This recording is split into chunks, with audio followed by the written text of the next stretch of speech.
Welcome in, everybody. My name is Sam. This is Bolt from the Blue Tarot. I'm an intuitive reader, and I channel messages for your highest good and the highest good of all. I have some updates for you guys.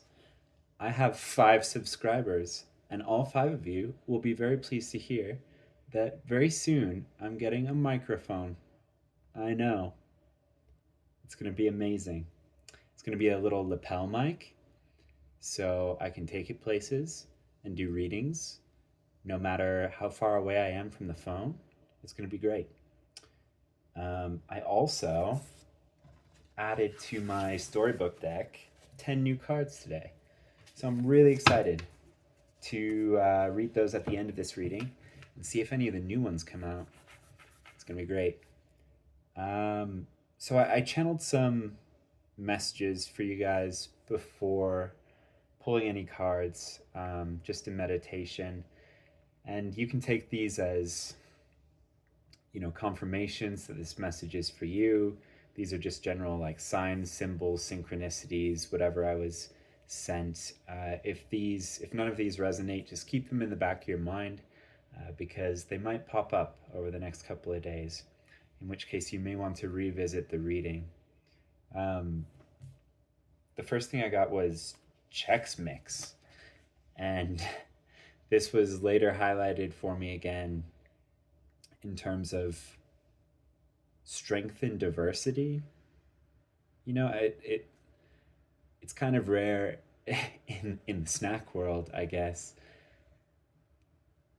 It's a bunch of different pieces, and each one of them is very different, but they add up to like a really good snack.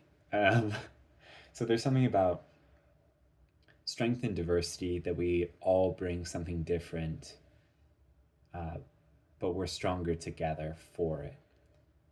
That we're not all exactly the same frequency, but together we create like a beautiful symphony. And then I went straight from that into Chewbacca outfit. So that might be resonant for someone. I saw a metal flute, a silver metal flute, and I saw maybe like 2 or 3 inches of it. A lasso moving through the air. I've been having a lower stomach ache. It's kind of like sacral chakra area. So someone here might have some stagnating sacral energy. This is your creative energy, your sexual energy. So someone may need to get this flowing in a creative fashion. So ensure that you're, creating, even if what you want to do seems kind of strange or you've never done it before. Make sure those creative impulses are flowing. Don't bottle them up. I saw like a spider or a similar insect rolling, like being blown on the wind and just sort of keeping its pose and like rolling. And then the song Blackbird by the Beatles, which is a really pretty song. If you haven't listened to it, you should give it a listen. There might be something resonant for you there. But some of the lyrics that stood out to me were, Blackbird fly into the light of a dark black night. Into the light of a dark black night. Which made me think of a couple of things. It's like someone here is stepping into the unknown. And it looks scary because it's dark, but it's actually the light. It's like as you step into this unknown, you're really like stepping into the arms of Source, of God, right? Like the light so bright it is complete darkness. The darkness so enfolding it is bright, blinding light. For God, for Source, there are no polarities, there is only unity. So we think of these things in terms of light and dark, scary and nice, but it's all one big bundle and it's here to support you. So if you step into this unknown, your way will be lit, even if it looks dark. You'll be supported. There's another lyric: take these broken wings and learn to fly. All your life, you were only waiting for this moment to arise. So someone here may be feeling like, especially if you're going through a spiritual awakening, you might be feeling like, what am I supposed to do right now? I just feel like broken. My life is collapsing all around me, kind of a thing. And this is a reminder that those are towers falling, right? That things are collapsing so better things can be built. And you know, these your broken wings aren't truly broken. It's like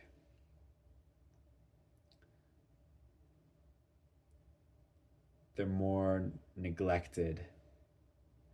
Like you just need to spread them because you haven't been able to fly before. And however broken you're feeling right now, it's just something you're moving through so that you can not just fly but soar, right?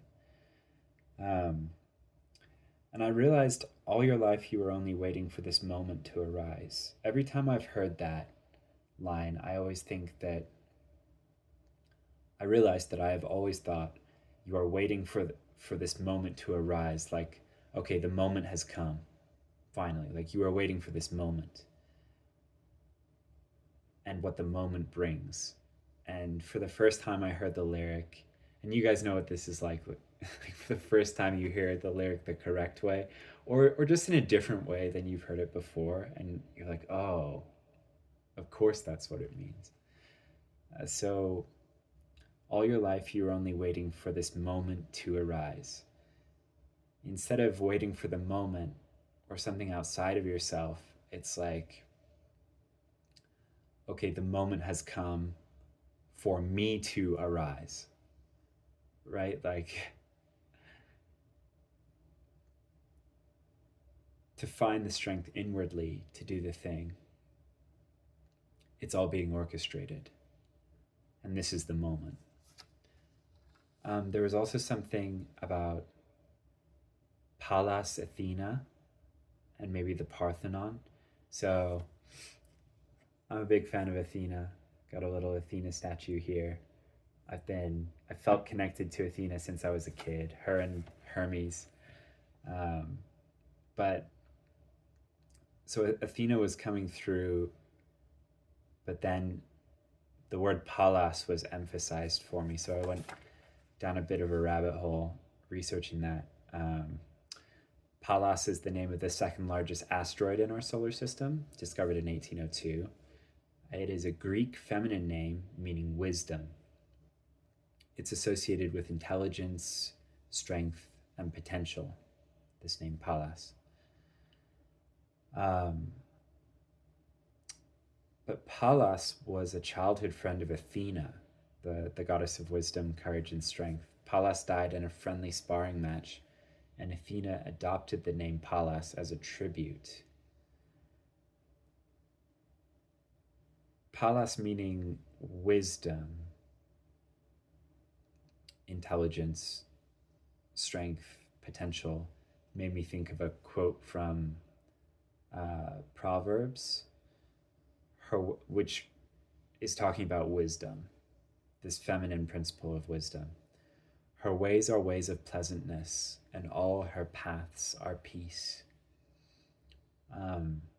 This is really specific, but someone here has like a passed on childhood friend who wanted you to hear that quote and to let you know that they're with you. It was really emotional. Lots of love being sent your way. So if that's you, that's really lovely. Okay. We're going to get a card from the Wisdom from the Epics of Hind to kick us off. See what we're looking at today. Eclavia's learning. I'm so sorry, guys, if I'm mispronouncing some of these Indian names. Take a look at that. Jumping and firing a bow and arrow.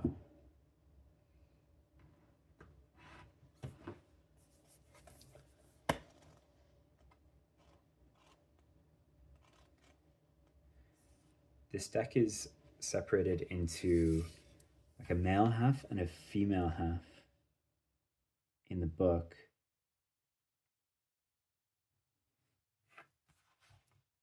But a lot of the drawings are purposefully very androgynous.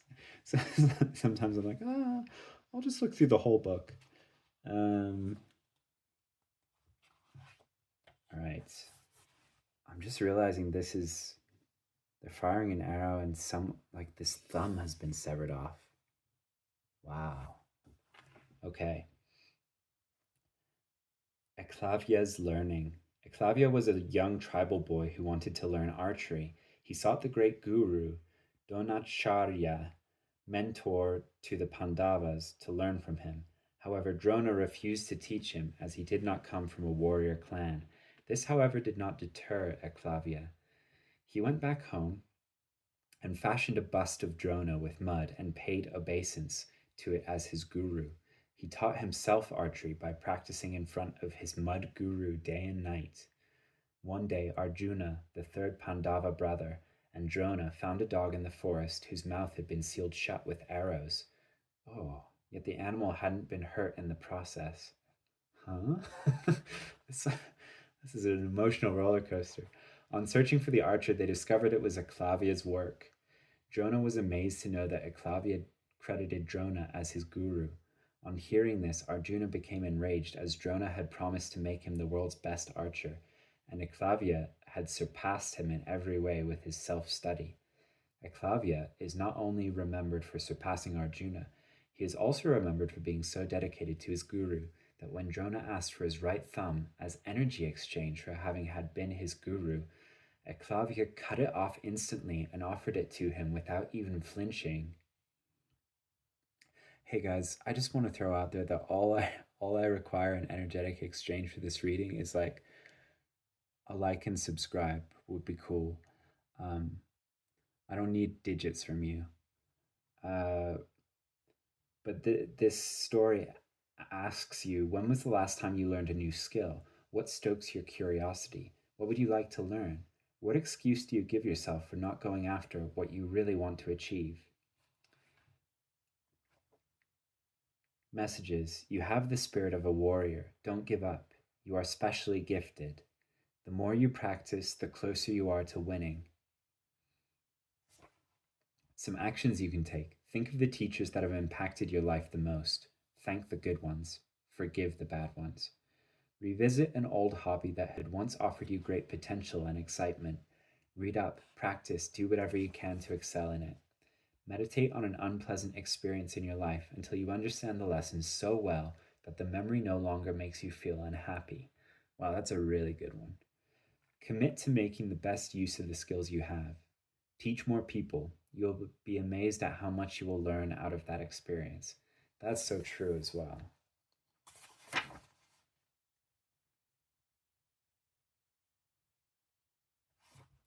All right, so there's something here about learning a new skill, stepping out into the unknown, even if it looks dark and scary, leaning into your strengths, and a lot of self-discovery, and just knowing how strong you are and believing it before you even prove it to yourself, because you've proven it before, you know.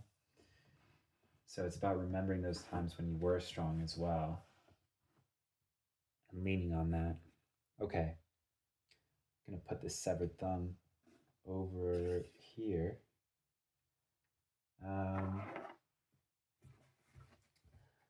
Some Space Astral 78 tarot cards wanted to come out today, so we're going to see what they have to say. Ace of Cups. That is a lovely frequency. Attune to that, my empaths. Ace of Cups.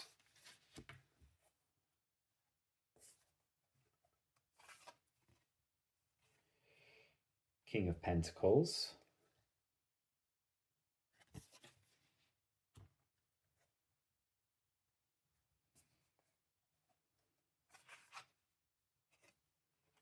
Queen of Wands.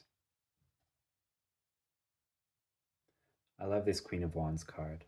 The sunflowers, the sunflower that she's usually holding in the Rider-Waite are in her, I guess, cape, on her cape, on her her dress shoulders that's turning into a cape, and the black cat that normally sits at her feet is a full-on Black Panther right next to her. Okay, let's see.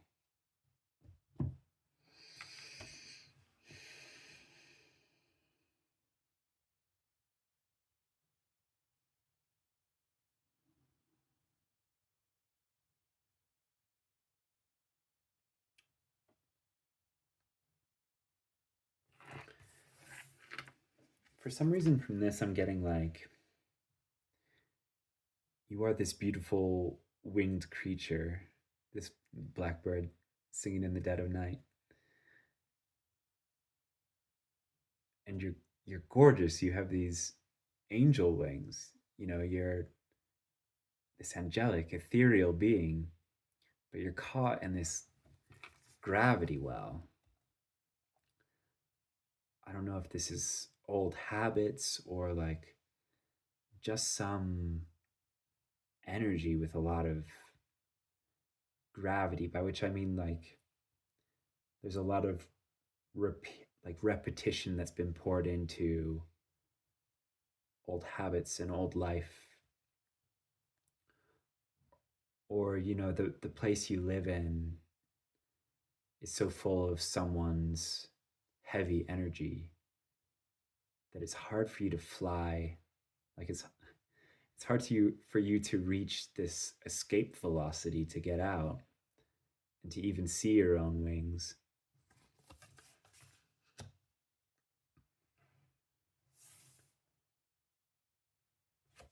From this, I'm getting like a balanced mastery. This is like after you escape this gravity well or create your own. You know, sometimes we think we have to escape a situation to develop a unique skill or ability. Like when I move to that new place, I'll focus on this hobby that's calling to me. Or when I'm done with XYZ, next season, next year, whatever, just do it now. You can, even if you only have the time to develop it very slowly, you're showing yourself that you are invested in your desires and your passions, and you're building a little bit of a muscle. Like it's not always about engaging in the hobby. Sometimes your higher self is trying to show you other things or help you build other skills. It's like it was never about the hobby so much as showing you your self-efficacy, showing you that you can gain mastery. And it's about establishing your own power. And when you have a hobby, especially something with like tangible results, you show yourself that you're creative and masterful and skilled with your hands or whatever, even if it starts out though like okay. So a lot of the reason I did this was to be more vulnerable. And it has been made clear to me that if I do not show more vulnerability, I will repeat cycles. Here is a keyboard that I built and customized, and I got these fancy keycaps for. And I didn't know why I started building mechanical keyboards, but they're really satisfying. Like they have a beautiful sound to them, and you can make them all look different. Okay, I'm going to show you another one. This is happening. I made this one look like the keyboards in Severance. You know, the the blue keycaps on those. So I found a set that kind of looks like that, but these sound different than that one because they use different key switches underneath. And I like take the whole thing apart and I poured a silicone mold into it so it like makes it sound nicer. Like, I don't know why. Style, so maybe it was for a sticker or something like that. All right, sorry guys. I don't know how that happened. One of the keyboards is Bluetooth connected to a computer and it started somehow playing a video. Anyway, leaving it in, being vulnerable, um, just showing you that like I didn't know why I did that, but I've never felt like I was very good with my hands. And I think the whole reason was to show me like you can build something with your hands that you can be proud of. Like maybe you'll never be a maybe I'll never be a carpenter in this lifetime. But you know, I can build something that makes me feel really good that is also useful. Um, and it gives you self-efficacy just to have built this. And it can be so niche, you guys. It can be so niche. Just whatever is calling to your heart, just do it. Even if you don't know why, just take the first steps because you will end up this like wise master feeling balanced and your creative juices will like this lower stomach pain will go away because your sacral energy, your creative energy is flowing. People think that you have to like paint the Sistine Chapel to move this stuff, and you don't. It can be anything. Anyway, I feel like you have this beautiful, elegant soul and this deep potential for mastery. And what do you get when you combine those? The Queen of Wands, this magical being who can make anything happen at the click of her fingers. She's deeply psychic. She's in touch with Source. If she has an inkling of a hobby she wants to do, you better believe that the Queen of Wands is going to throw herself into it, right? And she's going to learn a lot about herself. That's what makes her powerful. All right. Awesome. Let's I feel like it's a pretty cohesive story so far. So rather than getting into another tarot deck, I think we're just going to jump straight into some advice for you. See if any of the new cards come out today. Yeah, this is a new card, you guys. I wrote this earlier today. So this is Clarice Starling at the Cell of Hannibal Lecter. And this is from Silence of the Lambs. Card number 74. So I've made a few cards that are about the, you know, Ascended Master Jesus Christ's lessons. And one of them is don't cast pearls before swine. And I think there's so many dimensions to this particular lesson that I think are really important for anyone on a spiritual path, especially when you're down the road a little bit. So this is don't cast pearls before swine, sacred silence context. So when Clarice Starling is interviewing this, what is he? Sociopath and serial killer, I think, Hannibal Lecter.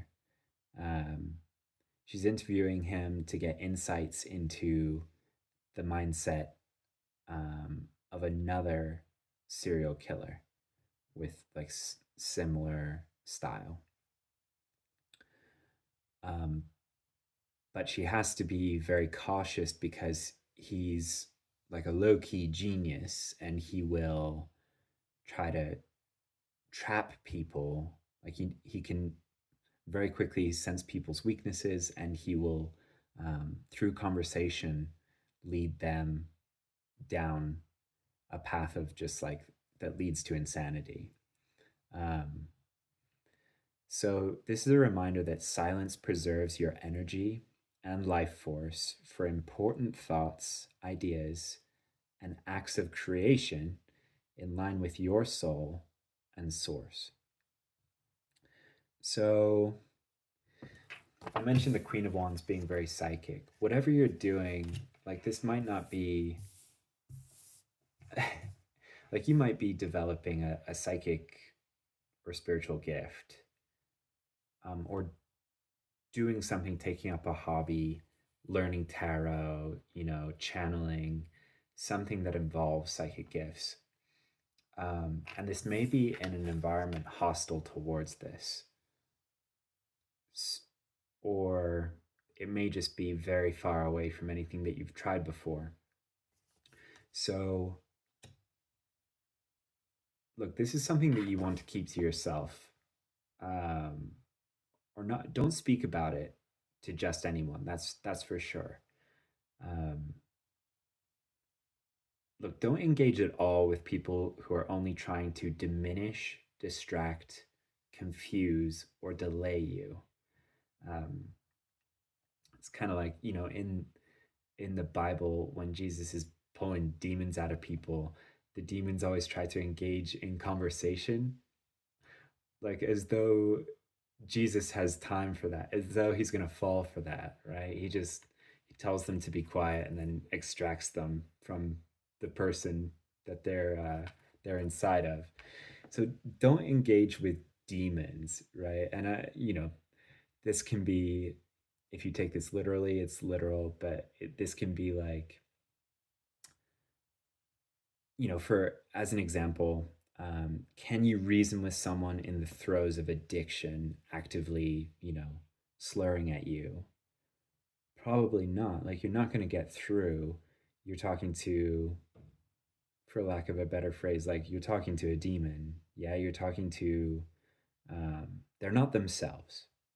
Yeah. So, what's the best use of your energy?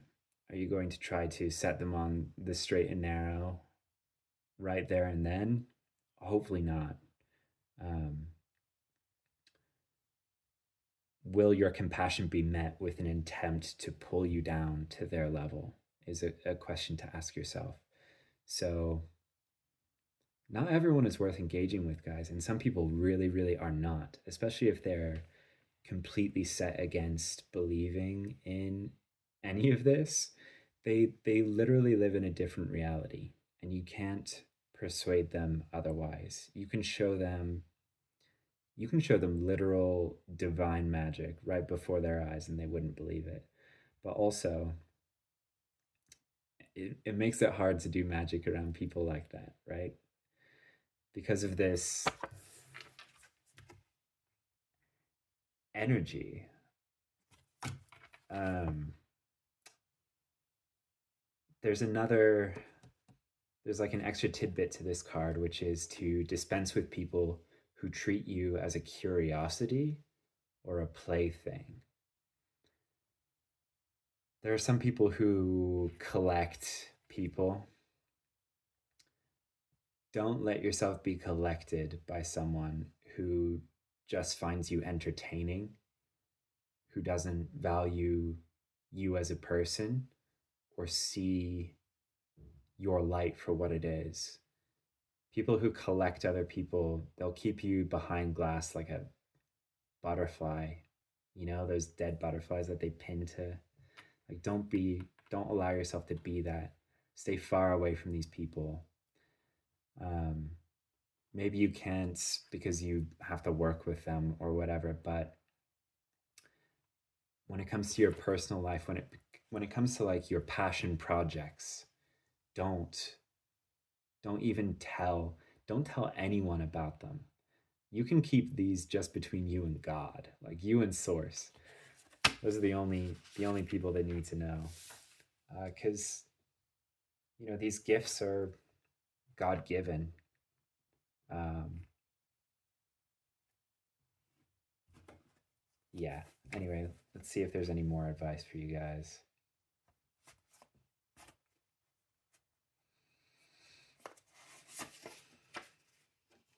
This is another new one. Avatar Korra writing in her journal.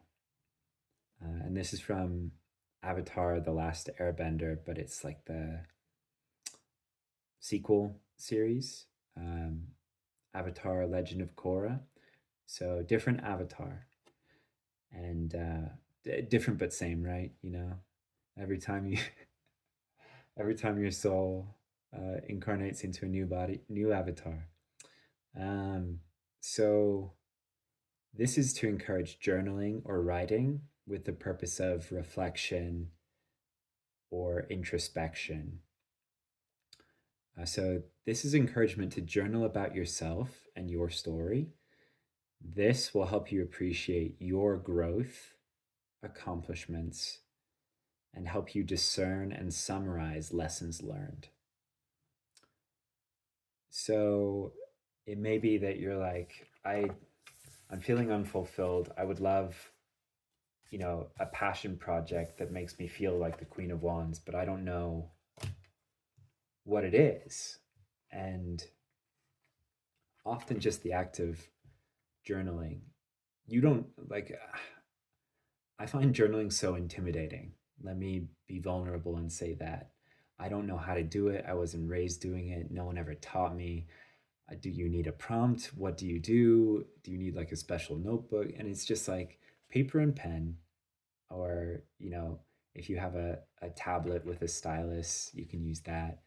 And you don't have to know what you're going to write before you start writing. Just, sit down, reflect on your strengths, your accomplishments, and introspect. What would you like to do? What is your soul, your heart calling you to do? And you just write down whatever pops into your head. And some of it's going to be weird, but it's, it's because some of it is channeled and you don't know. You don't know because these whispers are so quiet. Like I wrote this down, and one of them was like, what does my soul want to do? And one of the things was flying, and I still don't know what that means. If it means travel, if it means like my soul wants to go like hang gliding, I don't know. Flying.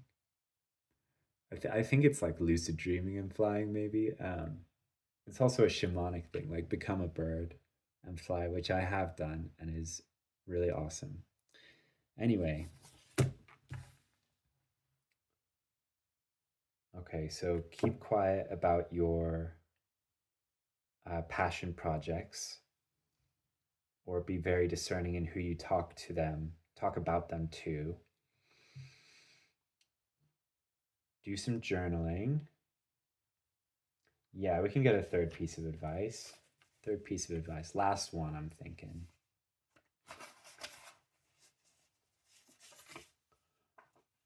Oh, this is a good one.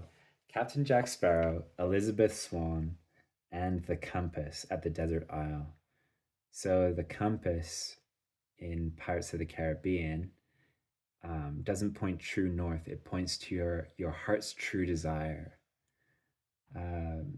So at one point, Captain Jack Sparrow, who has this compass, and Elizabeth Swann get marooned on this desert island, where Captain Jack Sparrow, who is an alcoholic, knows there's a bunch of rum hidden. And he also starts to find Elizabeth Swann very attractive. And so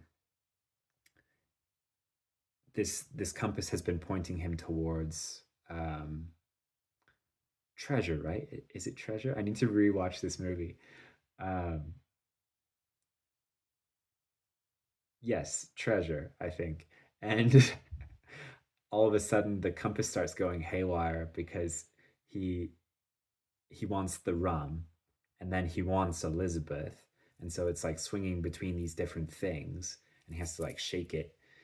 And what he's doing is he's really shaking himself to figure out what he wants.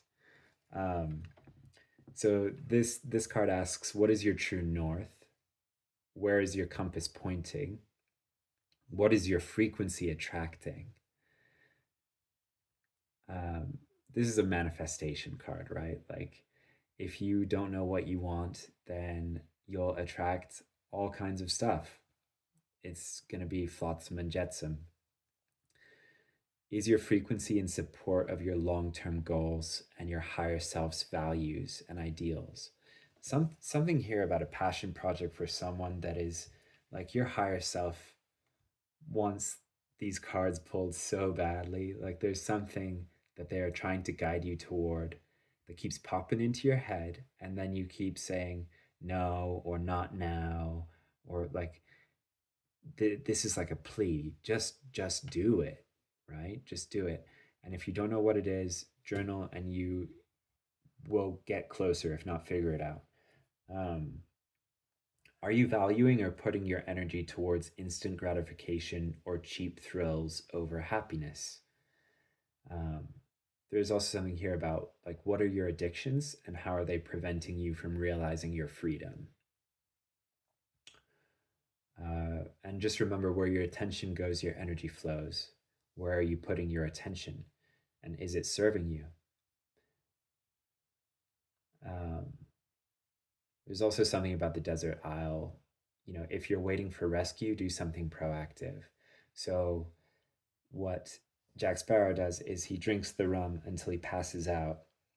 And then, what Elizabeth Swann does, because she was tricking him, she takes the rest of the rum and she lights all of the trees on the island on fire using the rum as fuel. And the fire is seen and they are rescued by a ship. So, um, Captain Jack Sparrow's plan was to just get drunk on rum until a ship came by. And Elizabeth was like, no, here's what we're going to do. We're going to literally alchemize this.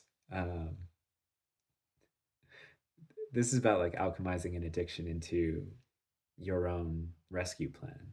So if that's you, that's badass. I still haven't figured out if I'm allowed to curse. We'll see. Okay, awesome, guys. Yeah, I think that's the energy pretty well summed up. I just encourage you to really go after what makes you, happy, what lights you up, because there's some passion project here. I'm getting a lot of purple energy. So this is like spiritually protected. This is something you're meant to do, that you're born to do. You got to do it. Um, yeah, if you guys dig my energy or these messages feel resonant to you, would love to have you stick around. Please like and subscribe to put more messages from this frequency on your feed. And I'll see you in the next one.